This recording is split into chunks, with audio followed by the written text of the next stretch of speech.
नमस्कार साथियों। आज की इस रिवीजन क्लास में अपना टॉपिक रहेगा 1857 की क्रांति। साथियों, इस क्लास का एक ही उद्देश्य है कि कम समय में आपको कंप्लीट चैप्टर रिवाइज करवाना। तो हम बात करेंगे किस टॉपिक के बारे में? 1857 की क्रांति को लेकर। इसमें जो भी प्रश्न इम्पोर्टेंट बन सकते हैं उन पर हम विशेष ध्यान देंगे और कोशिश करेंगे आपको यहीं पर टॉपिक कंप्लीट समझाया भी जाए और याद भी करवाया जाए। तो सबसे पहले देखते हैं 1857 क्रांति के बारे में कि हमसे पूछा जाएगा या पूछा जाता रहा है कि जानकारी के स्रोतों के बारे में। जैसे माझा प्रवास के लेखक कौन थे? माझा प्रवास क्या है? पुस्तक है। तो इसके बारे में आपको सबसे पहली लाइन ध्यान रखनी है कि 1857 की क्रांति पर आपसे पूछा जाए कि 1857 की क्रांति पर लिखी गई प्रथम पुस्तक कौन सी है, तो आपको क्या आंसर देना है? माझा प्रवास। उसके बाद आपसे नेक्स्ट प्रश्न पूछा जाएगा कि इस माझा प्रवास पुस्तक के लेखक कौन थे। कई बार परीक्षा में पूछा गया है, तो इसको आपको ध्यान रखना है कि माझा प्रवास पुस्तक के लेखक कौन थे? विष्णुभट्ट गौड़से। उसके बाद सामान्य जानकारी आपको ध्यान रखनी है कि यह माझा प्रवास क्या है। तो माझा प्रवास एक यात्रा वृत्तांत है जो कि गौड़से द्वारा मद्रास से ग्वालियर जाते समय देखी गई क्रांति की घटनाओं का वर्णन है। यानी ग्वालियर व उत्तरी भारत की प्रमुख घटनाओं का इसमें क्या है? वर्णन है। किसमें? माझा प्रवास में। तो यहाँ से आपको दो प्रश्न ध्यान रखने हैं कि 1857 की क्रांति पर लिखी गई प्रथम पुस्तक, तो माझा प्रवास। माझा प्रवास के लेखक विष्णुभट्ट गौड़से, और यह क्या है? एक यात्रा वृत्तांत है। यह तीन प्रमुख बातें आपको विशेष रूप से ध्यान रखनी है। उसके बाद बात करते हैं नेक्स्ट। उसके बाद आपको नेक्स्ट बात ध्यान रखनी है कि माझा प्रवास मूलतः मद्रासी भाषा में लिखा गया। कौन सी भाषा में लिखा गया? मद्रासी भाषा में। उसके बाद ध्यान रखना होगा कि विष्णुभट्ट गौड़से ने इस ग्रंथ में 84 नियमों का उल्लेख किया है जिनके माध्यम से अंग्रेज भारतीय जनता का उत्पीड़न कर रही थी। यानी जो अंग्रेज थे भारतीय जनता का जो उत्पीड़न कर रहे थे, उन 84 नियमों का इसमें क्या है? उल्लेख किया गया है। तो आपको तो यहाँ से तीन पॉइंट ध्यान रखने हैं कि माझा प्रवास पुस्तक के लेखक कौन थे? विष्णुभट्ट गौड़से। कौन सी भाषा में लिखी गई? मद्रासी भाषा में। और यह क्या है? यात्रा वृत्तांत है। और उसके बाद ध्यान रखना होगा कि 1857 की क्रांति पर लिखी गई प्रथम पुस्तक कौन सी? माझा प्रवास। उसके बाद बात करते हैं नेक्स्ट। तो उसके बाद बात करें ए फ्रॉम स्पॉय टू द सूबेदार। तो यह क्या है? नारगेट दास द्वारा अंग्रेजी भाषा में लिखित ग्रंथ है। यह क्या है? नारगेट दास द्वारा अंग्रेजी भाषा में लिखित ग्रंथ है। इस ग्रंथ में 1857 की क्रांति एक सैनिक सीताराम पांडे के अवधी भाषा में लिखे गए स्मरणों का अनुवाद नारगेट दास द्वारा किया गया है। तो साथियों, पहला पॉइंट तो यहाँ से सीधा आपसे यही प्रश्न पूछा जाता है कि ए फ्रॉम स्पॉय टू द सूबेदार के लेखक कौन थे? तो कौन थे? नारगेट दास। और कौन सी भाषा में लिखा गया? अंग्रेजी भाषा में। और 1857 क्रांति का एक सैनिक था कौन? सीताराम पांडे। उसने इसे किस भाषा में लिखा था? अवधी भाषा में। उसका अनुवाद किया किसने किया था? नारगेट दास के द्वारा। और किस नाम से अनुवाद किया गया था? ए फ्रॉम स्पॉट टू द सूबेदार के नाम से। उसके बाद बात करते हैं नेक्स्ट। सीधा सीधा आपको पुस्तकें ध्यान रखनी होंगी। ए ग्रेट रेवेलियन, आपसे यह प्रश्न पूछा जाएगा ए ग्रेट रेवेलियन के लेखक कौन थे? तो कौन थे? अशोक मेहता। उसके बाद नेक्स्ट ध्यान रखना है भारत का प्रथम स्वतंत्रता संग्राम, इसके लेखक कौन थे? तो वीडी सावरकर। उसके बाद ध्यान रखना होगा 1857 या 1857, इसके लेखक कौन थे? S N Sen. इन पुस्तकों को मिलान करने को लेकर एक तरफ 4 पुस्तकें दी जाएंगी और एक तरफ 4 लेखक दिए जाएंगे, और इस प्रकार आपस में मिलान करने को लेकर प्रश्न पूछा जाता रहा है। या फिर आपसे सिंगल किसी पुस्तक का नाम दे दिया जाएगा और आपसे बोला जाएगा निम्नलिखित पुस्तक का लेखक का नाम बताइए। जैसे द ग्रेट रेवेलियन पुस्तक के लेखक कौन थे, या भारत का प्रथम स्वतंत्रता संग्राम किसके द्वारा लिखा गया, या 1857 के लेखक कौन थे।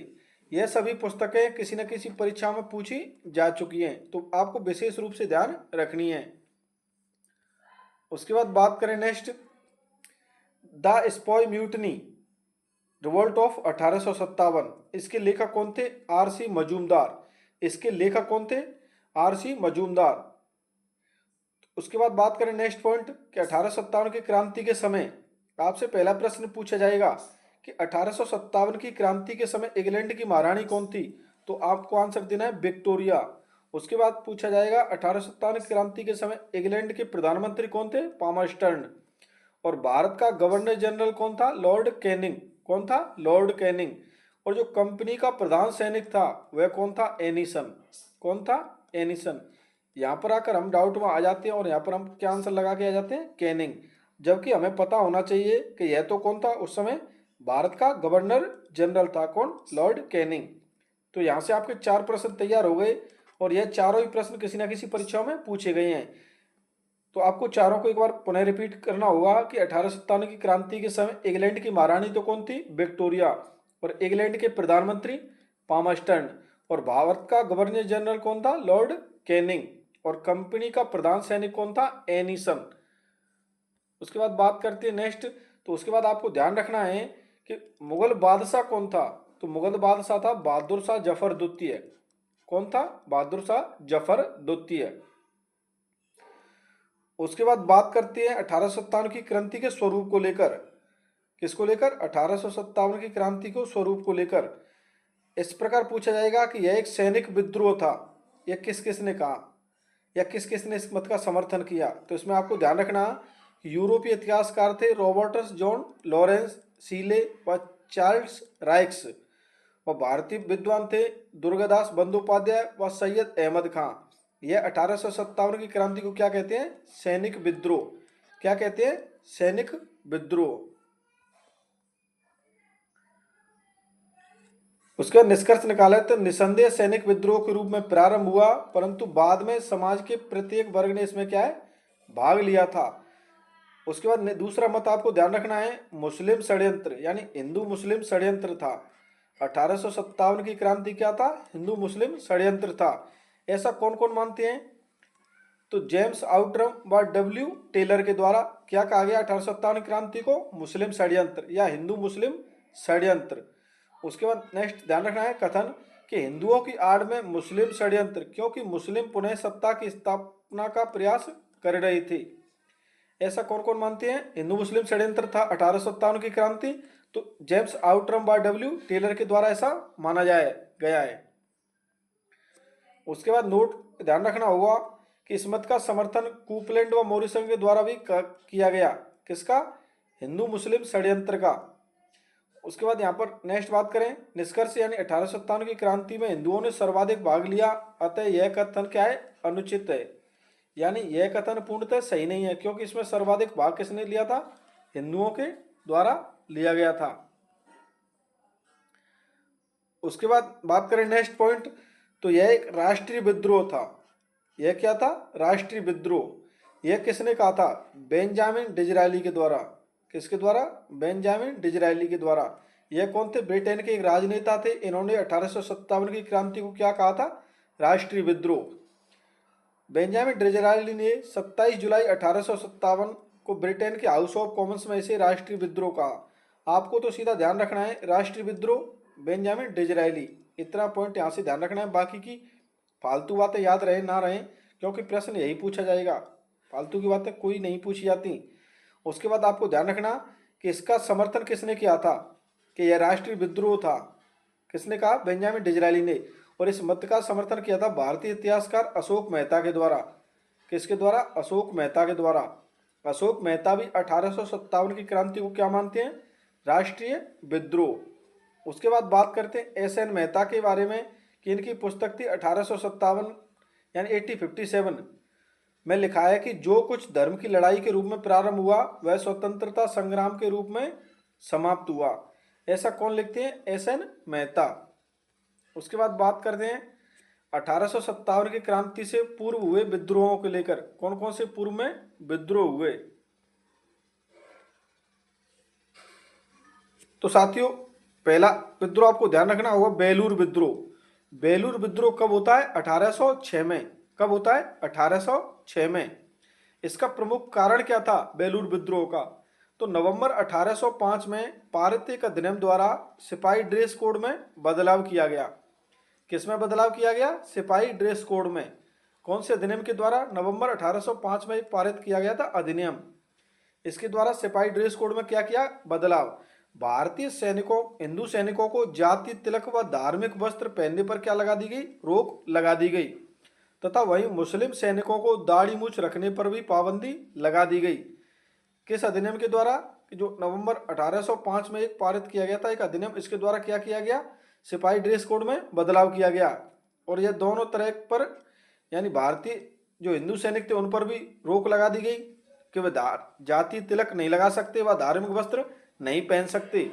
वही मुस्लिम सैनिकों के लिए नियम बना दिया गया कि वह दाढ़ी मूछ नहीं रख सकते, यानी दाढ़ी मूछ रखने पर क्या है पाबंदी लगा दी गई।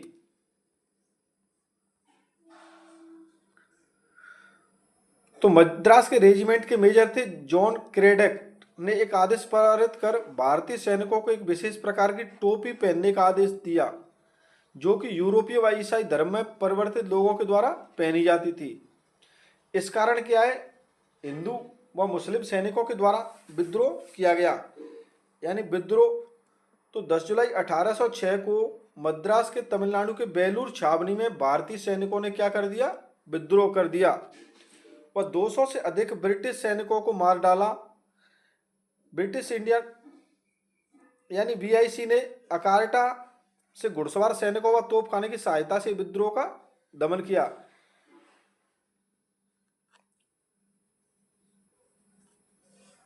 तो आपको यहां पर पता चल गया कि बेलूर विद्रोह क्यों हुआ था, ड्रेस कोड में बदलाव को लेकर। और कहां पर हुआ था, बेलूर छावनी में, जो कि कहां पर स्थित है, मद्रास तमिलनाडु में। कब हुआ विद्रोह, 10 जुलाई 1806 को। और यहाँ पर कहाँ के घुड़सवार व तोपखाने की सहायता से विद्रोह को दबाया गया।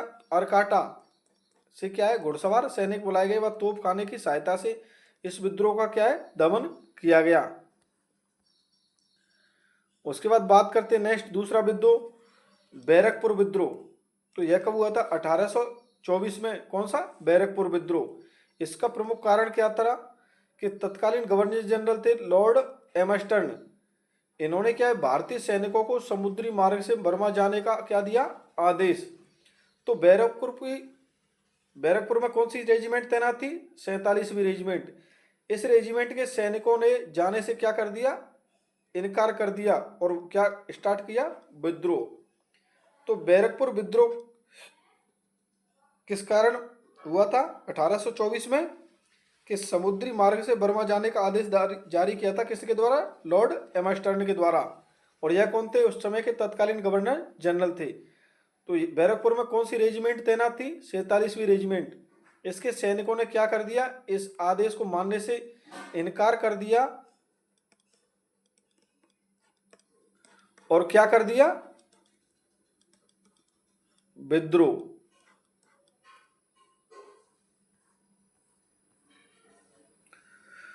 यह क्रम लगाने को लेकर प्रश्न पूछे जाते रहे, तो आपको भी ध्यान रखने होंगे कि फिरोजपुर विद्रोह कब हुआ, 1842 में। वहीं 1848 का कांगड़ा विद्रोह, यानी कांगड़ा विद्रोह कहां पर हुआ था, हिमाचल प्रदेश में। कहां पर हुआ, हिमाचल प्रदेश में।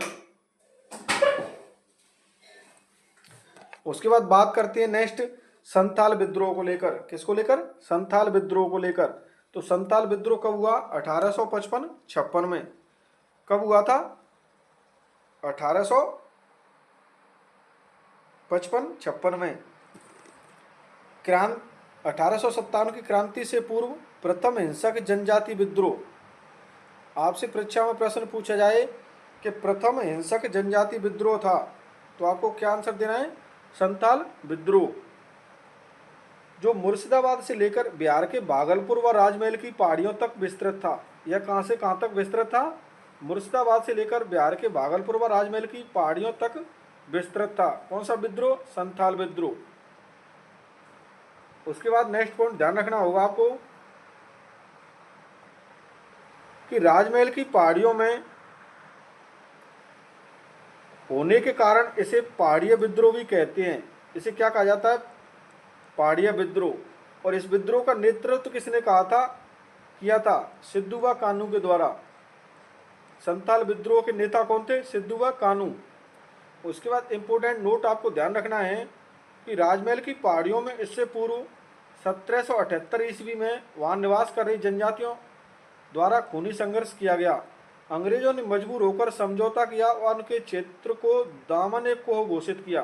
क्या किया? दामन कोह। इस विद्रोह को भी पहाड़िया विद्रोह के नाम से भी जाना जाता है। तो पहाड़िया विद्रोह संताल विद्रोह को भी कहते हैं। वह एक यहाँ पर भी अन्य पहाड़िया विद्रोह हुआ था, उसे भी आपको ध्यान रखना होगा। उसके बाद बात करते हैं नेक्स्ट। तो नेक्स्ट पॉइंट में हम बात करेंगे 1857 की क्रांति के कारणों को लेकर। तो इसमें 4-5 कारण आपको दिखाई दे रहे हैं। राजनीतिक व प्रशासनिक कारण क्या थे, 1857 की क्रांति के आर्थिक कारण क्या थे, सामाजिक व धार्मिक कारण क्या थे, व सैनिक कारण क्या थे। उसके बाद बात करेंगे तत्कालीन कारण के बारे में कि 1857 की क्रांति या विद्रोह होने का तत्कालीन कारण क्या था। यह परीक्षा में कई बार पूछा गया आपसे। तो साथियों बात करते हैं नेक्स्ट पॉइंट को लेकर। सबसे पहले बात करें 1857 की क्रांति के राजनीतिक कारण को लेकर। तो इसमें हम देखेंगे एक एक पॉइंट को लेकर। तो आपको पहला लाइन ध्यान रखनी होगी कि 1857 से पूर्व ब्रिटिश साम्राज्य की सत्ता की स्थापना भारत में 3 चरणों में मानी जाती है। इसका उल्लेख ली वार्नर ने अपने ग्रंथ द नेटिव ऑफ इंडिया में किया गया है। तो आपको ध्यान रखना होगा 3 चरण कौन कौन से थे। तो 1740 से लेकर 1764 तक रियासतों के समक्ष आने की नीति। यह काल क्या था? रियासतों के समक्ष आने की नीति। उसके बाद दूसरा पॉइंट 1764 से लेकर 1813, यह क्या? अधीनस्थ घेरा या रिंग फेज की नीति का काल था। उसके बाद 1814 से लेकर 1857, यह क्या है? अधीनस्थ पार्थक्य नीति।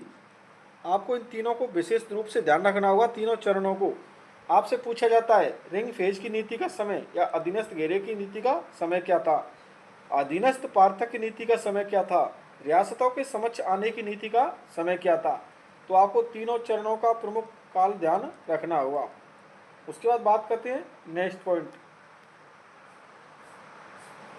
तो इसमें सबसे पहले पहला पॉइंट देखते हैं 1740 से लेकर 1764 तक का समय था। उसके बारे में कि इसमें क्या है, अंग्रेज प्रारंभ में केवल व्यापारी के रूप में आए थे व धीरे धीरे रियासतों में हस्तक्षेप करना इनके द्वारा प्रारंभ कर दिया गया। बंगाल के प्रथम गवर्नर जनरल थे लॉर्ड रॉबर्ट क्लाइव।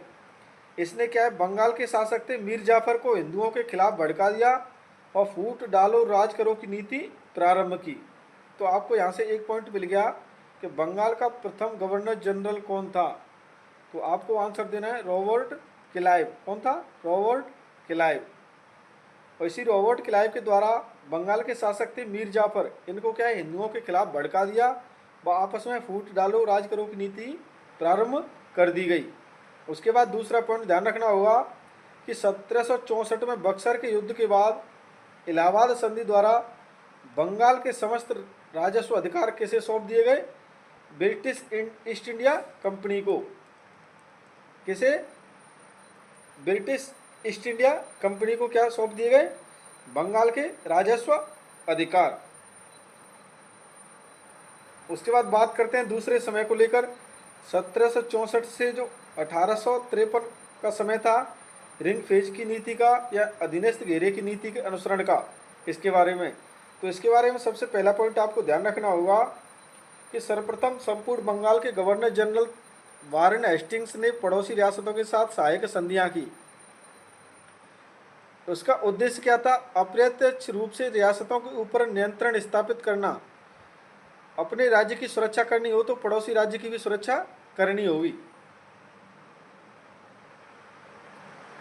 तो साथियों आपको पता चल गया कि रिंग फेज या अधीनस्थ घेरे की नीति का समय क्या था, 1764 से 1813 तक का समय।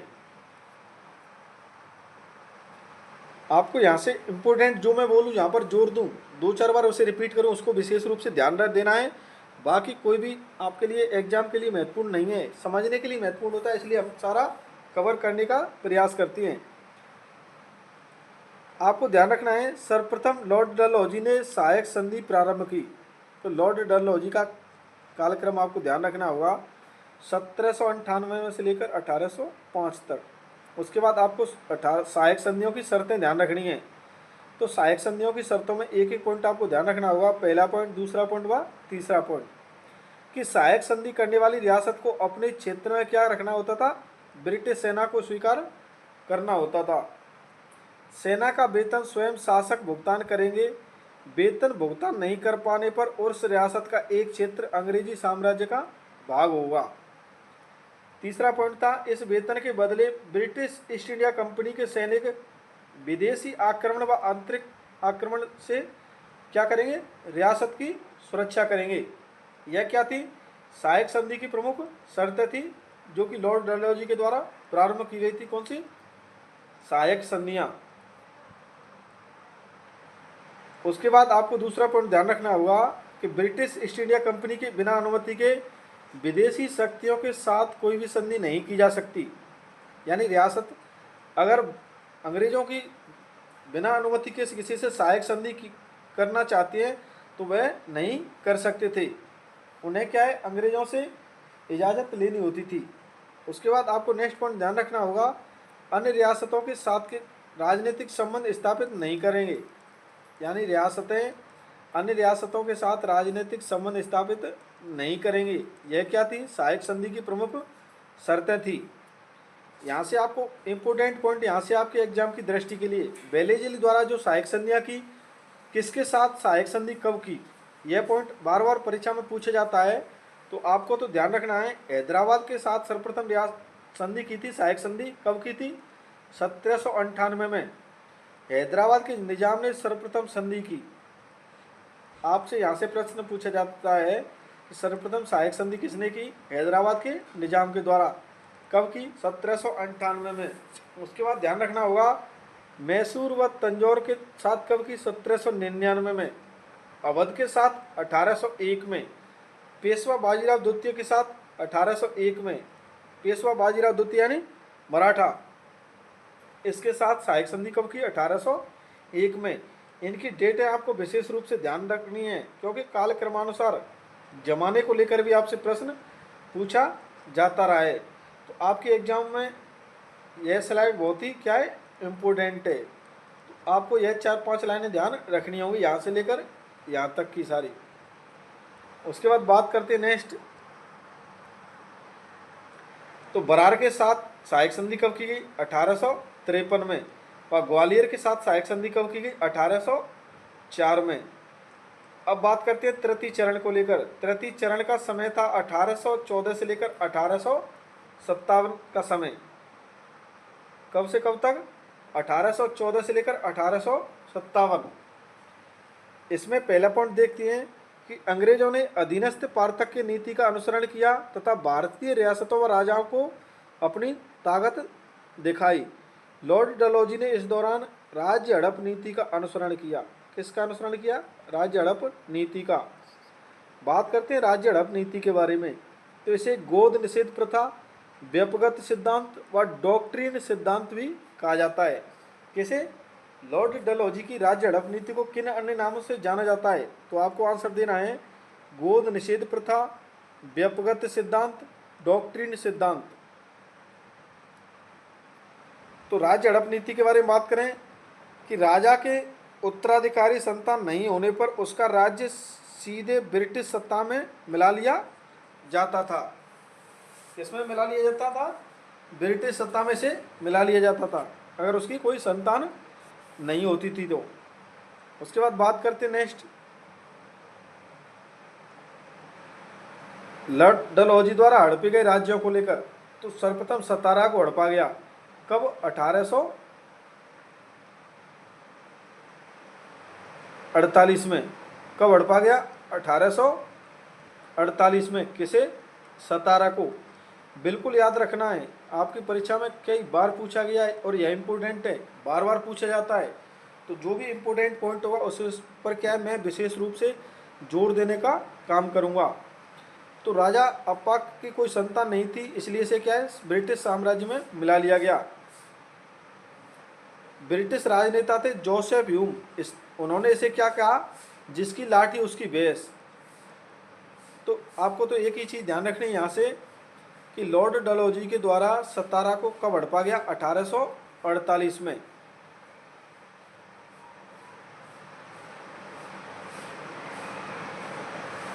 यह स्लाइड भी आपके लिए बहुत इम्पोर्टेंट है, क्योंकि यहाँ से भी अक्सर परीक्षा में प्रश्न पूछे जाते रहे हैं। तो संबलपुर का विलय कब किया गया? 1949 में। कब? 1949 में। तो संबलपुर के राजा थे नारायण। जैनपुर को कब हड़पा गया? 1949 में। 1856 ईस्वी में लॉर्ड कैनिंग ने संबलपुर, ये जैतपुर है, संबलपुर 1949, जैतपुर 1949। 1856 में लॉर्ड कैनिंग ने संबलपुर व जैतपुर की रियासतें राजा को पुनः लौटा दी। यह बात भी विशेष रूप से ध्यान रखनी है, लेकिन आपको तो यह ध्यान रखना है कब कौन सा हड़पा गया। तो संबलपुर हड़पा गया 1949 में। जैतपुर कब हड़पा गया? 1949 में। उसके बाद आपको ध्यान रखना है बघाट हड़पा गया 1805 में। उदयपुर हड़पा गया 1852 में। बरार हड़पा गया 1853 में। यानी संबलपुर का विलय कब किया गया? 1949, जैतपुर 1949, बघाट 1805, उदयपुर 1852, बरार 1853। हैदराबाद का निजाम कर्ज चुकाने में असफल रहा, इसलिए डलहौजी ने क्या है, इसका विलय कर लिया गया। किसका? बरार का। कब? 1853 में। इस प्रकार आपको ध्यान रखना है कि संबलपुर व जैतपुर कब? 1949 में। उसके बाद बघाट 1850, उदयपुर 1852। उसके बाद ध्यान रखना है आपको बरार 1853 में। उसके बाद बात करते हैं नेक्स्ट झांसी को लेकर। तो झांसी का विलय कब किया गया? 1853 में। झांसी का राजा था गंगाधर राव। इस गंगाधर राव की क्या है, मृत्यु हो जाती है, और एक गंगाधर की रानी थी रानी लक्ष्मीबाई। इन्होंने दामोदर राव को अपना दत्तक पुत्र घोषित कर दिया। तो वहीं लॉर्ड डलहौजी ने इसे दत्तक पुत्र मानने से इनकार कर दिया। यानी फरवरी 1853 में इन्होंने क्या है, डलहौजी ने झांसी का विलय कर लिया। उसके बाद ध्यान रखना होगा आपको लाहौर का विलय कब किया गया? नागपुर का 1854 में। पहला पॉइंट आपको ध्यान रखना है, भारत का सबसे महत्वपूर्ण कपास उत्पादक राज्य था कौन सा? नागपुर। 1853 ईस्वी में राजा रघुजी तृतीय की मृत्यु के बाद यशवंत राव को उत्तराधिकारी बनाया गया। कहाँ पर? नागपुर में। आपको तो यहाँ से ये इंपोर्टेंट पॉइंट ध्यान रखना है कि नागपुर का विलय कब किया गया? 1854 में। बाकी रघुजी तृतीय याद रह जाए तो ठीक है, नहीं तो नहीं रहे तो कोई भी बात नहीं है। और झांसी का विलय कब किया गया? 1853 में।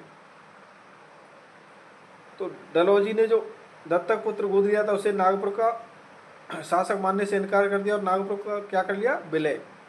उसके बाद आपको ध्यान रखना है करौली व तंजौर के बारे में कि इनका विलय कब किया गया? 1855 में। करौली जो कि राजस्थान में स्थित है, इसके विलय को कोर्ट ऑफ डायरेक्टर ने यह कहते हुए अस्वीकृत कर दिया कि करौली संरक्षित मित्र था, ना कि आश्रित राज्य।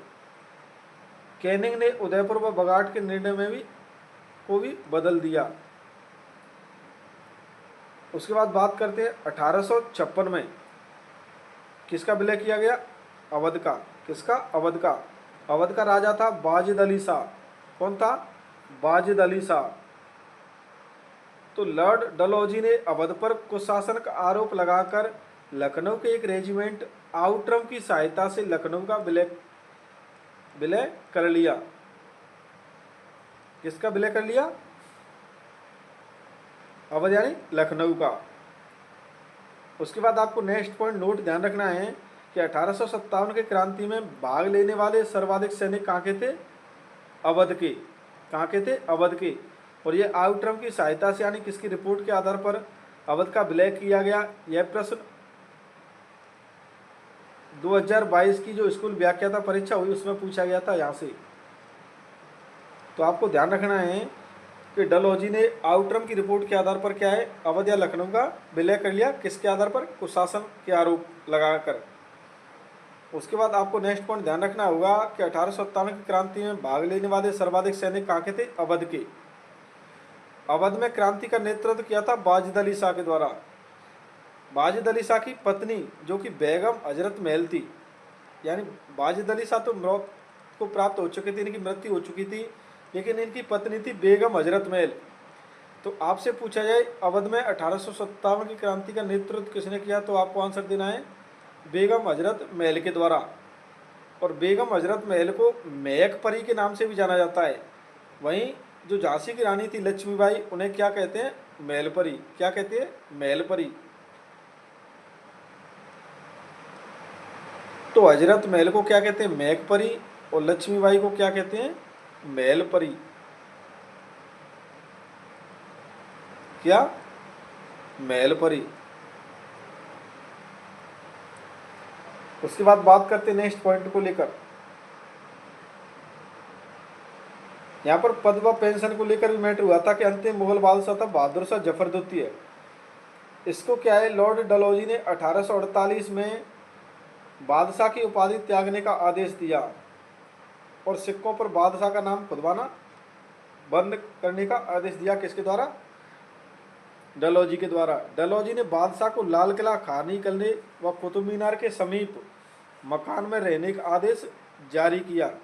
कैनिंग ने बहादुर शाह जफर द्वितीय को कहा कि वह भारत में अंतिम मुगल सम्राट होगा। कैनिंग ने क्या कहा कि वह भारत में अंतिम मुगल सम्राट होगा।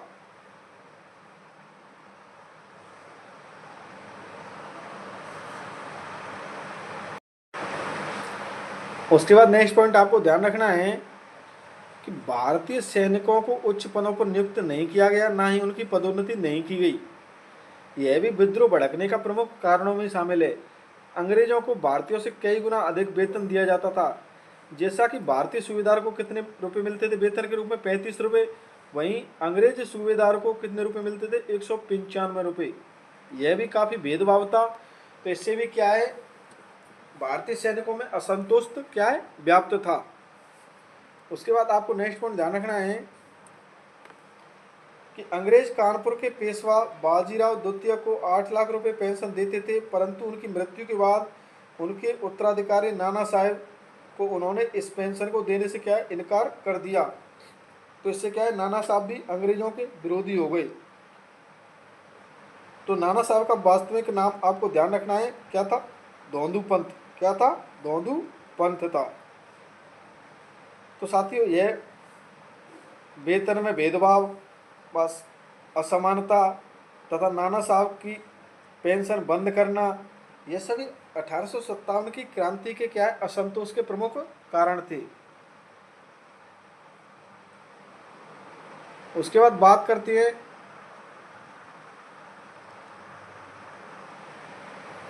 1857 क्रांति के आर्थिक कारणों के बारे में। देखते हैं पहला पॉइंट इसमें, कैलिको औद्योगिक क्रांति के दौरान यूरोपीय लोग भारतीय सूती वस्त्र जिसे कालीकट बंदरगाह के माध्यम से अन्य देशों में भेजते थे, उसे क्या कहते थे, कैलिको कहा जाता था। इलाहाबाद की संधि होती है 1765 में। इस संधि के बाद बंगाल के दीवानी अधिकार ब्रिटिश ईस्ट इंडिया कंपनी को प्राप्त हो गए। उन्होंने भारतीय व्यापारियों से 95% तक चुंगी वसूल की, जबकि अंग्रेज व्यापारियों से मात्र 22.5 यानी 3% चुंगी वसूली जाती थी। तो इससे क्या है, भारतीय व्यापारियों में भी क्या था, असंतोष था। क्या था, असंतोष था। तो यह 1857 की क्रांति का प्रमुख आर्थिक कारण था। और उसके बाद देखते हैं नेक्स्ट पॉइंट, भूराजस्व व्यवस्था के बारे में। तो स्थायी बंदोबस्त, रैयतवाड़ी, महलवाड़ी। तो इसमें पहला नोट ध्यान रखते हैं कि 1784 में पिट्स इंडिया एक्ट द्वारा भूमि के स्थायी बंदोबस्त करने का आदेश दिया गया। किसके द्वारा, 1784 के पिट्स इंडिया एक्ट के द्वारा। बात करते हैं भूराजस्व व्यवस्था के बारे में। तो 1772-73 ईस्वी में सर्वप्रथम वारेन हेस्टिंग्स ने 5 वर्षीय बंदोबस्त लागू किया। इसके तहत सबसे ऊंची बोली लगाने वाले भूस्वामी को 5 वर्ष हेतु राजस्व वसूल करने का अधिकार दे दिया जाता था।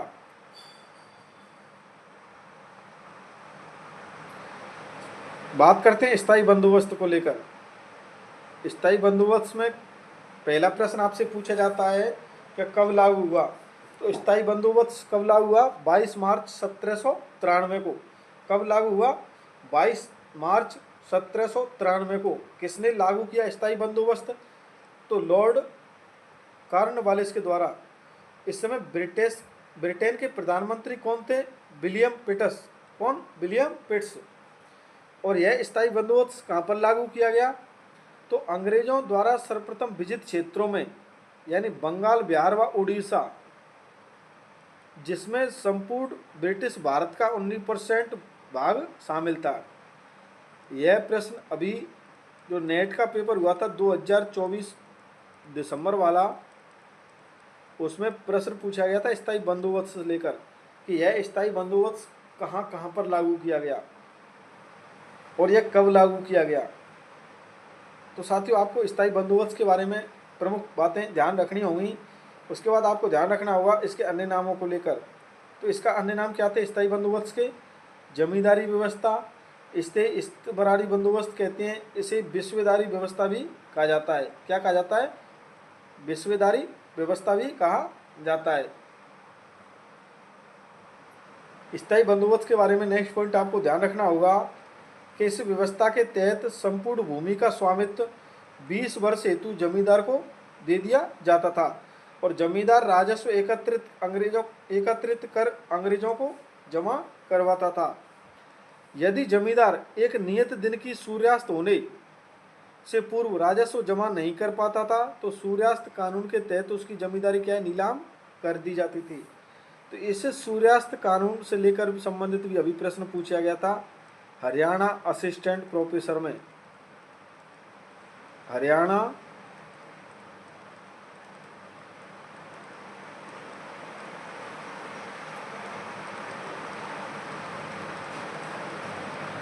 आपको, जो कि अभी हाल ही में हुआ है 10-15 दिन पूर्व,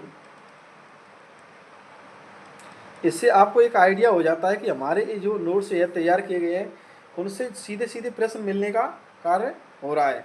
तो आपको तो एक एक पॉइंट ध्यान रखना है कि सूर्यास्त कानून किससे संबंधित है? स्थायी बंदोबस्त से। उसके बाद बात करते हैं रैयतवाड़ी। रैयत यानी किसान, वाड़ी यानी बंदोबस्त। तो किसके बारे में बात करते हैं? रैयतवाड़ी के बारे में। किसके बारे में? रैयत बाड़ी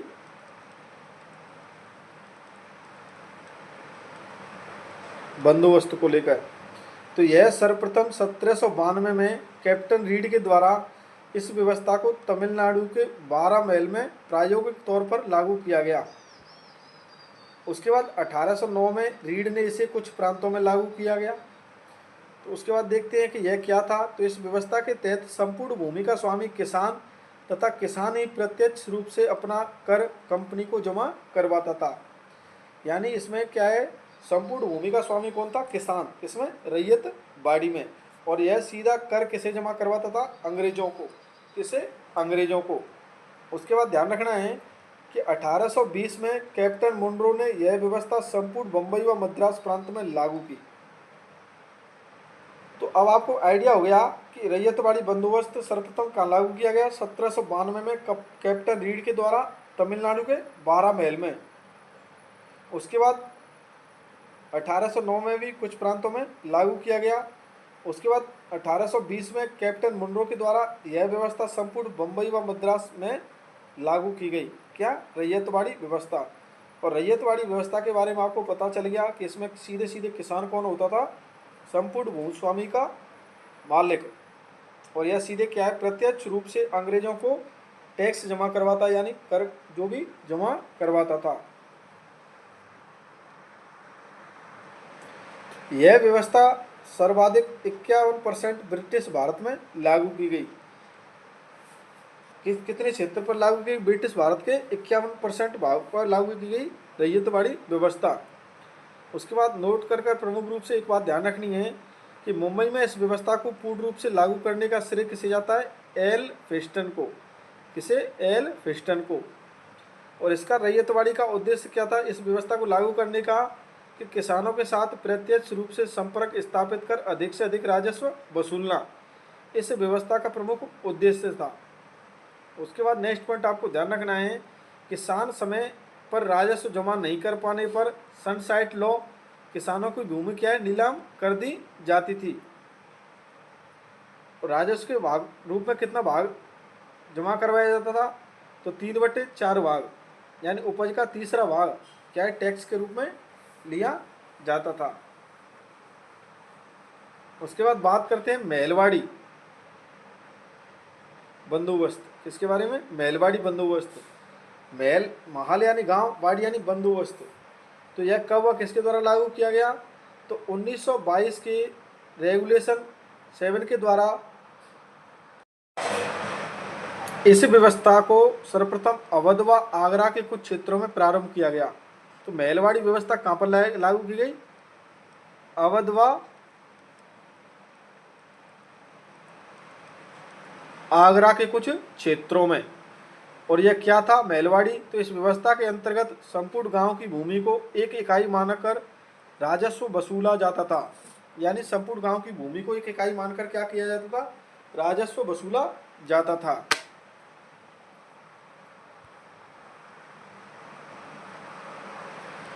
और राजस्व वसूलने का कार्य मुखिया के माध्यम से किया जाता था, और मुखिया को क्या कहते थे, लंबरदार। इस व्यवस्था को अवध, आगरा, पंजाब, मध्य प्रांत को मिलाकर ब्रिटिश भारत के कुल 30% भूभाग पर लागू किया गया। कितने भूभाग पर, 30% भूभाग पर। वहीं नोट कर आपको ध्यान रखना है कि अवध में इसे तालुकेदारी व मध्य प्रांत में इसे मालगुजारी के नाम से जाना जाता है। किस नाम से जाना जाता है, अवध में इसे तालुकेदारी व मध्य प्रांत में इसे मालगुजारी के नाम से जाना जाता है। इस व्यवस्था में भूमि का वर्गीकरण उपजाऊ, मध्यम व बंजर भूमि के आधार पर ही राजस्व वसूला गया। किसमें, महलवाड़ी में। और इसमें क्या है, एक गांव को इकाई माना जाता था और वहां पर एक मुखिया घोषित कर दिया जाता था, जिस मुखिया को क्या कहते थे, लंबरदार। और उसके द्वारा टैक्स इकट्ठा किया जाता था और सीधा अंग्रेजों को जमा करवाया जाता था। उसके बाद बात करते हैं नेक्स्ट पॉइंट को लेकर। तो बेंटिंग ने 1833 ईस्वी में इस व्यवस्था को में अनेक सुधार किए, जैसे अलग अलग भूमि हेतु औसत किराया, पहली बार राजस्व वसूलने हेतु मानचित्र और पत्रिकाओं का उपयोग किया गया। तो नोट कर एक पॉइंट ध्यान रखना होगा, मार्टिन वर्ड को उत्तर पश्चिमी भूराजस्व व्यवस्था का जनक कहा जाता है। आपसे परीक्षा में प्रश्न पूछा जाए, उत्तरी पश्चिमी भारत की राजस्व व्यवस्था का जनक किसे कहा जाता है, तो आपको क्या आंसर देना होगा, मार्टिन वर्ड। वही आपको नेक्स्ट पॉइंट ध्यान रखना है, अनौद्योगिकरण। ब्रिटिश ईस्ट इंडिया कंपनी ने भारत को केवल कच्चे माल का केंद्र बना दिया। औद्योगिक क्रांति के तहत भारतीय कच्चे माल को लंदन भेज दिया जाता था, पुनः तैयार कर भारत में उसे महंगी दरों पर बेचा जाता था, जिससे क्या है, भारत में औद्योगिक विकास भी नहीं हो सका था।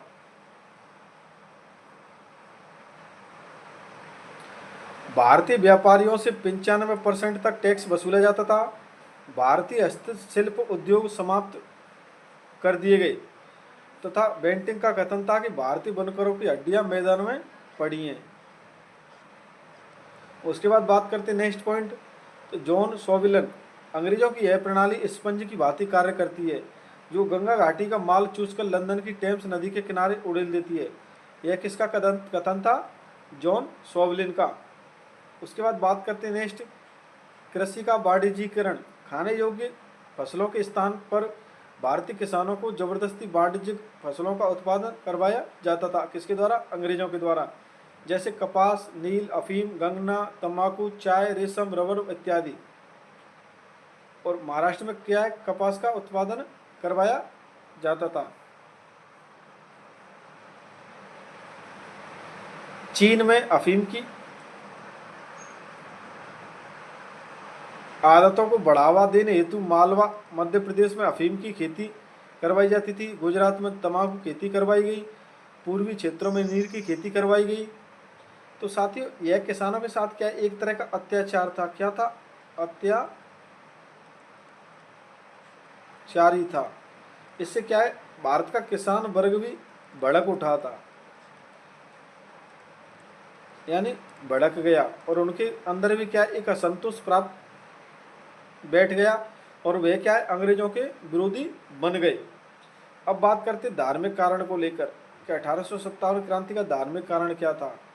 तो धार्मिक नियोगिता अधिनियम 1805, 1850, धार्मिक नियोगिता अधिनियम 1850। इस एक्ट के द्वारा भारतीय व्यक्ति को ईसाई बनने पर उसे पितृक संपत्ति से वंचित नहीं किया जाता था। यानी जो भारतीय व्यक्ति था, अगर वह ईसाई बन जाता था, उसे उसकी पैतृक संपत्ति से वंचित नहीं किया जाता था। कौन सी अधिनियम के द्वारा? धार्मिक नियोगिता अधिनियम 1850 के द्वारा।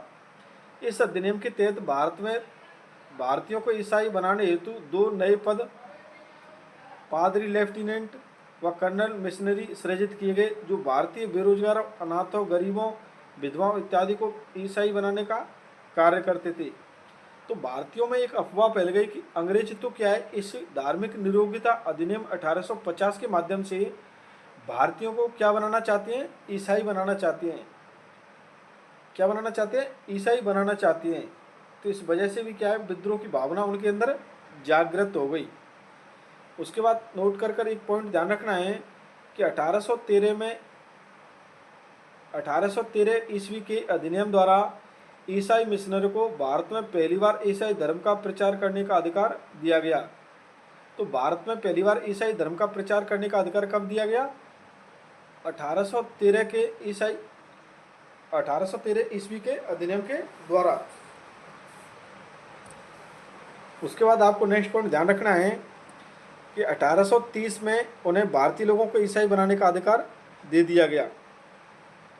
तो इससे भी क्या है, भारतीयों के अंदर क्या है, विद्रोह की भावना जागृत हो गई। इन समस्त कारणों का मिला जुला रूप ही था 1857 की क्रांति या 1857 का विद्रोह। विद्रोह कोई अचानक थोड़ी हुआ था, सभी कारण थे। सभी कारण मिलकर क्या है, भारतीय के अंदर एक असंतोष व्याप्त हो गया और उनके अंदर क्या है, विद्रोह की भावना भड़क उठी। उसके बाद नेक्स्ट पॉइंट ध्यान रखना होगा आपको कि धार्मिक नियोगिता कानून के तहत ही स्कूलों में बाइबल की शिक्षा को अनिवार्य कर दिया गया। अगर कोई स्कूलों में शिक्षा लेने जाता तो उसे क्या पढ़ना होता था? बाइबल, और उसे बाइबल की शिक्षा दी जाती थी और यह क्या अनिवार्य रूप से लागू कर दिया गया। उसके बाद नेक्स्ट पॉइंट आपको ध्यान रखना है कि अंग्रेजों के द्वारा भारतीयों के सामाजिक कार्यों में भी इंटरफियर किया गया। जैसे विधवा पुनर्विवाह अधिनियम 1856, लॉर्ड डलहौजी व ईश्वरचंद विद्यासागर के प्रयासों से यह अधिनियम पारित कर भारतीय विधवाओं को एक नया जीवन जीने का अवसर प्रदान किया गया, परंतु रूढ़िवादी भारतीयों ने इसे अपने धर्म के साथ खिलवाड़ माना। तो इससे क्या है, रूढ़िवादी जो भारतीय थे उनके अंदर भी विद्रोह की भावना जागृत हो गई और वह अंग्रेजों के खिलाफ हो गए कि अब तो अंग्रेज हमारे धर्म में भी इंटरफियर करने लग गए हैं। उसके बाद आपको ध्यान रखना है नेक्स्ट, सती प्रथा पर रोक 1829 में लागू की गई। लॉर्ड विलियम बेंटिंग व राजा राम मोहन राय के प्रयासों से क्या सती प्रथा पर रोक लगा दी गई। कब?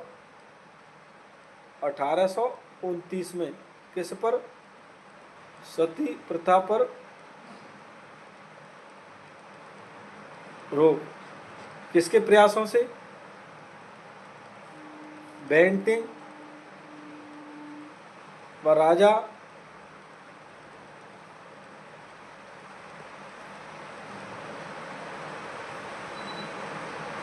राममोहन राय के प्रयासों से। तो आपको ध्यान रखना है सती प्रथा पर कब रोक लगाई गई? 1829 में। किसके प्रयासों से? लॉर्ड विलियम बेंटिंग व राजा राममोहन राय के प्रयासों से। अब बात करते हैं प्रशासनिक कारणों को लेकर। किसको? प्रशासनिक कारणों को लेकर। प्रशासनिक कारणों में आपको पहला पॉइंट ध्यान रखना है कि भारतीय परंपरागत शिक्षा पद्धति को समाप्त करने का प्रयास किया गया। इसमें पहला पॉइंट देखते हैं कि 1813 के चार्टर अधिनियम द्वारा पहली बार भारतीयों को शिक्षा पर 1 लाख रुपए व्यय करने का प्रावधान किया गया। मार्च 1835 ईस्वी में मैकाले आयोग के संस्मरण पत्र में कहा गया कि भारत में अंग्रेजी शिक्षा को अनिवार्य रूप से लागू किया जाए। तो भारत में अंग्रेजी शिक्षा को अनिवार्य रूप से लागू किया जाए। मार्च 1835 में मैकाले आयोग के संस्मरण पत्र में क्या कहा गया कि भारत में अंग्रेजी शिक्षा को अनिवार्य रूप से लागू किया जाए। उसके बाद तीसरा पॉइंट देखते हैं कि डलहौजी के समय 1854 में चार्ल्स वुड डिस्पैच अधिनियम पारित किया गया, जिसे भारतीय शिक्षा का मैग्ना कार्टा कहा जाता है। इसमें प्राथमिक स्तर से लेकर बीबी स्तर तक की अंग्रेजी शिक्षा की बात की गई। तो इसमें किसकी शिक्षा की बात की गई? अंग्रेजी शिक्षा की बात की गई। किसमें? चार्ल्स वुड डिस्पैच अधिनियम में। इसके बारे में ध्यान रखना होगा। कब आया है? 1854 में। किसके समय? लॉर्ड डलहौजी के समय। और इसे क्या कहते हैं? इसे भारतीय शिक्षा का मैग्ना कार्टा कहा जाता है। उसके बाद बात करते हैं नेक्स्ट पॉइंट को लेकर। तो भारतीय लोगों हेतु अलग न्याय व्यवस्था की बात भी कही गई। यह समस्त बातें भारतीयों को पसंद नहीं आई। उसके बाद बात करते हैं 1857 क्रांति के तत्कालीन कारण को लेकर। तो 1854 में लॉर्ड डलहौजी के समय डाक सेवा अधिनियम पारित किया गया, जिसके तहत भारतीय सैनिकों की निःशुल्क डाक सेवा पर क्या है? रोक लगा दी गई। डाक सेवा अधिनियम कब लागू की आया? 1854 में। किसके समय? डलहौजी के समय। 1856 में कैनिंग के समय सामान्य भर्ती सेवा अधिनियम पारित किया गया, जिसके तहत भारतीय सैनिकों को समुद्री पार कहीं भी युद्ध में भेजा जा सकता था। किसके द्वारा? सामान्य भर्ती सेवा अधिनियम के द्वारा। कब आया? 1856 में। किसके समय? कैनिंग के समय। तो यह पॉइंट आपको विशेष रूप से ध्यान कर रखने होंगे।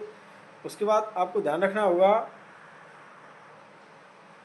कि भारतीय सैनिक समुद्र पार करने अपने धर्म के विरुद्ध मानते थे। यानी भारतीय सैनिक समुद्र पार करना क्या है? अपने धर्म के विरुद्ध मानते थे। और उन्होंने इस बात का क्या है? विद्रोह किया था। किस बात का? कि हम समुद्री पार नहीं जाएंगे। और भारतीय सैनिकों का वेतन 9 रुपये प्रतिमाह, वहीं अंग्रेज सैनिकों का वेतन कितना था? 50 से 60 रुपये प्रतिमाह था। इसी कारण भारतीय सैनिकों के मन में विद्रोह की भावना जागृत हुई। उसके बाद बात करते हैं नेक्स्ट पॉइंट। तो 1856 में ही पूर्व में प्रचलित कौन सी बंदूक थी? Brown base. इसके स्थान पर नई राइफल एनफील्ड नामक राइफल मंगवाई गई। कौन सी? एनफील्ड नामक नई राइफल मंगवाई गई, जिसमें क्या है? कारतूसों में गाय व सुअर की चर्बी का प्रयोग किया जाता था। यानी 1856 से पूर्व में एक प्रचलित थी राइफल ब्राउन बेस, उसके स्थान पर कौन सी नई मंगवाई गई? Enfield rifle. और उसके जो कारतूस थे उसमें क्या है? गाय व सुअर की चर्बी से युक्त कारतूसों का प्रयोग किया जाता था। और सर्वप्रथम इस कारतूसों के बारे में जानकारी दमदम के सैनिकों को लगी। सर्वप्रथम इसके बारे में, चर्बी युक्त कारतूसों के बारे में सर्वप्रथम जानकारी किसे लगी? दमदम के सैनिकों को लगी। और अंग्रेजी सत्ता के विरुद्ध क्रांति का बिगुल बजा दिया। किसके सैनिकों के द्वारा? दमदम के सैनिकों के द्वारा। अब बात करते हैं 1857 की क्रांति की योजना को लेकर। किसको लेकर? 1857 की क्रांति की योजना को लेकर। तो नाना साहब, जिन्हें हम दोनू पंथ के नाम से जानते हैं, इनका एक सलाहकार था अजीमुल्ला खां। कौन था? अजीमुल्ला खां। वह सतारा के राजा अप्पा के सलाहकार कौन थे? रानूजी बापू। इन्होंने डलहौजी की राज्य हड़प नीति के विरुद्ध लंदन में अपील करने गए हुए थे ये दोनों। इसी दौरान इन्होंने क्या है? लंदन में इस महान विद्रोह की योजना बनाई। किसकी? 1857 की क्रांति के विद्रोह की। और इसका एक दिन फिक्स किया, 31 मई 1857। विद्रोह हेतु इन्होंने क्या है? नियत किया गया दिन कौन सा था? 31 मई 1857।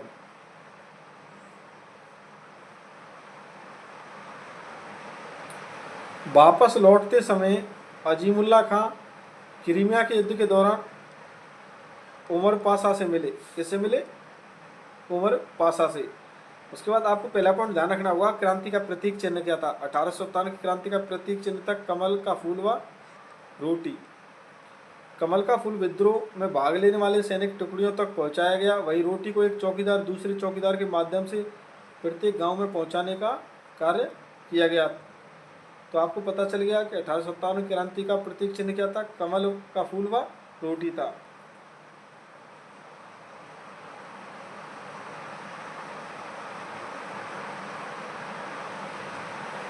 विद्रोह का आरंभ व प्रसार तो सर्वप्रथम चर्बी वाले कारतूसों के विद्रोह में पहली घटना कलकत्ता के पास बैरकपुर छावनी में कब होती है? 29 मार्च 1857 को। यहाँ पर 34वीं नेटिव इन्फेंट्री के रेजिमेंट थे मंगल पांडे, इनके द्वारा कारतूसों का प्रयोग करने से मना कर दिया। वह लेफ्टिनेंट वाघ व सर्जेंट मेजर ह्यूसन की क्या है गोली मारकर हत्या कर दी गई। वह एक अन्य अधिकारी थे यरसे, इनको भी गोली लगी थी और इनकी भी मृत्यु हो गई। तो 8 अप्रैल 1857 को मंगल पांडे को क्या है फांसी दे दी गई थी। इस प्रकार इस स्वतंत्रता संग्राम में सर्वप्रथम अपनी आहुति दी किसने? मंगल पांडे के द्वारा। तो मंगल पांडे के द्वारा बैरकपुर छावनी जो कि कलकत्ता में स्थित थी, वहाँ पर 29 मार्च 1857 को क्या है इन कारतूसों का प्रयोग करने से मना कर दिया व 2-3 अंग्रेज अधिकारियों की गोली मारकर हत्या कर दी गई। उन अंग्रेज अधिकारियों के नाम थे लेफ्टिनेंट वाघ, सर्जेंट मेजर ह्यूसन व यरसे। जब मंगल पांडे को पकड़ लिया गया था तो 8 अप्रैल 1857 को क्या मंगल पांडे को फांसी दे दी गई। अब आपसे पूछा जाए कि 1857 की क्रांति में प्रथम शहीद तो कौन था? मंगल पांडे, जिन्हें क्या है 8 अप्रैल 1857 को क्या है फांसी की सजा दी गई।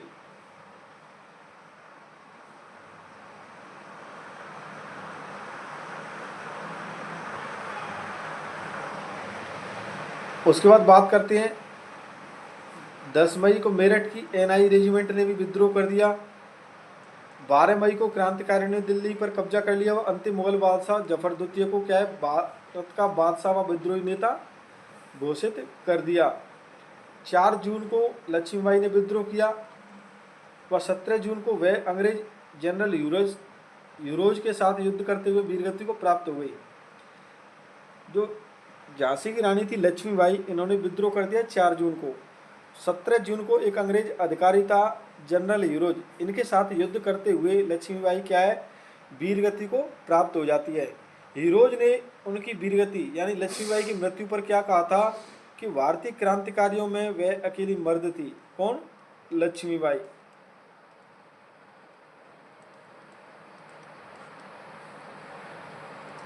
उसके बाद बात करते हैं नेक्स्ट पॉइंट को लेकर। तो यहाँ पर केंद्र कौन से केंद्र पर कौन सा नेता था और विद्रोह कब हुआ? वह किस अंग्रेज अधिकारी के द्वारा उसका क्या है दमन किया गया। यह पॉइंट विशेष रूप से ध्यान रखना है। दिल्ली में विद्रोह किया था बहादुर शाह के द्वारा व बख्त खां के द्वारा। कब? 11-12 मई 1857 को। और इस दिल्ली के विद्रोह का दमन किसने किया था? निकलसन व हडसन के द्वारा। बात करते हैं झांसी की। झांसी में विद्रोह किया था लक्ष्मीबाई के द्वारा व ग्वालियर में विद्रोह किया था तात्या टोपे के द्वारा। दोनों ने विद्रोह किया था 4 जून को। और इन झांसी व ग्वालियर दोनों जगह विद्रोह का दमन किसने किया? जनरल यूरोज के द्वारा। किसके द्वारा? जनरल यूरोज के द्वारा। बात करते हैं कानपुर। तो कानपुर में विद्रोह किया था नाना साहिब व तात्या टोपे के द्वारा। कब विद्रोह किया? 5 जून को। और यहाँ पर विद्रोह का दमन किया गया था कैंपबेल व हेवलॉक के द्वारा। बात करते हैं लखनऊ। तो लखनऊ में 1857 की क्रांति का विद्रोह किया था बेगम हजरत महल के द्वारा 4 जून 1857 को। और यहाँ पर लखनऊ में दमन किया था कैंपबेल के द्वारा। किसके द्वारा? कैंपबेल के द्वारा। उसके बाद बात करते हैं जगदीशपुर जो कि बिहार में स्थित है। यहाँ पर क्रांति का नेतृत्व किया था कुंवर सिंह के द्वारा। कब क्रांति की गई थी? 12 जून 1857 को। और यहाँ पर दमन किया था विलियम टेलर व विसेंट आयर के द्वारा। वहीं बात करते हैं फैजाबाद के बारे में। तो यहाँ पर क्रांति का नेतृत्व किया था मौलवी अहमदुल्ला के द्वारा। और यहाँ पर क्रांति हुई थी 8 जून 1857 को। और जनरल रेनार्ड के द्वारा यहाँ पर क्या दमन किया गया। बात करते हैं इलाहाबाद की। यहाँ पर क्रांति का नेतृत्व किया था लियाकत अली के द्वारा। और क्रांति कब की गई? 6 जून 1857 को। और इलाहाबाद की क्रांति का दमन किसने किया? कर्नल नील के द्वारा। किसके द्वारा? कर्नल नील के द्वारा। अब आपको 1857 की क्रांति से संबंधित कुछ महत्वपूर्ण तथ्य ध्यान रखने हैं कि लक्ष्मीबाई को क्या कहते हैं? महलपरी। उसके बाद आपको ध्यान रखना है वाजिद अली शाह की पत्नी थी बेगम हजरत महल। इसे किस नाम से जानते हैं? महकपरी के नाम से जानते हैं। और यह बेगम हजरत महल पराजित होने के बाद कहाँ चली गई? नेपाल चली गई थी। उसके बाद ध्यान रखते हैं तात्या टोपे का वास्तविक नाम से पूछा जाए रामचंद्र पांडुरंग, और यह मूलतः कहाँ से थे, महाराष्ट्र से थे, जो नाना साहब के क्या थे, सेनापति। महाराष्ट्र से आकर कालपी उत्तर प्रदेश में यह क्या है, बस गए थे। तात्या टोपे को फांसी कब दी गई, 18 अप्रैल 1859 को इन्हें फांसी दी गई थी। उसके बाद आपको नेक्स्ट पॉइंट ध्यान रखना है, एक नोट कर कर कि मुगल बादशाह था बहादुर शाह जफर द्वितीय और उसके शहजादों को हुमायूं के मकबरे से अंग्रेज अफसर हडसन ने गिरफ्तार किया तथा इन्हें रंगून जेल में कैद कर दिया। तो बहादुर शाह जफर व उसके शहजादों को कहाँ से गिरफ्तार किया गया, हुमायूं के मकबरे से। किसके द्वारा, हडसन के द्वारा, और इन्हें कहाँ भेज दिया गया, रंगून जेल में। बात करते हैं 1857 की क्रांति की असफलता के कारणों के बारे में। तो इनके कई प्रमुख कारण हैं, जैसे नियत तिथि से पूर्व क्या है, प्रारंभ हो गया यह विद्रोह, तथा भारतीय राजाओं की रियासतों का उदासीन होना इसका प्रमुख कारण माना जाता है, तथा नेतृत्व की कमी का अभाव होना, यह भी 1857 क्रांति की असफलता के प्रमुख कारणों में सम्मिलित है। तो साथियों, आज की इस क्लास में हमने कंप्लीट 1857 की क्रांति को कवर करने का प्रयास किया है। उम्मीद करते हैं आपको क्लास ठीक लगेगी और इस क्लास के माध्यम से आपका रिवीजन हो जाएगा और आप किसी भी प्रतियोगी परीक्षा की तैयारी कर रहे हो, आपके एग्जाम में जो प्रश्न पूछा जाएगा वह हमारी इस क्लास से आने का कार्य करेगा, ऐसी हम उम्मीद करते हैं। तो साथियों, मिलते हैं नेक्स्ट क्लास में, तब तक के लिए धन्यवाद।